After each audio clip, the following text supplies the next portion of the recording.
چې که په موږ او تاسو باندې سخت راځي یا تکلیف راځي او یا راحت راځي نو دا به د چا د طرف نه دا به د الله رب العزت د طرف نه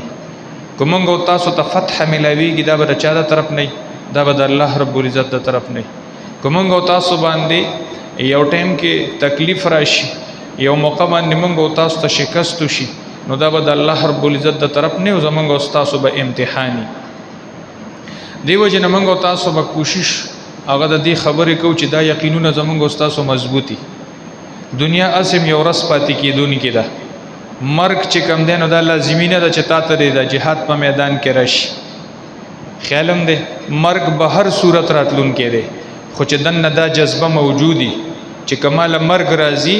نو د جهاد په میدان کې د راشي کمال مرګ راځي هغه مرګ د مال د شهادت راشي چې دا ارزو او دا تمنا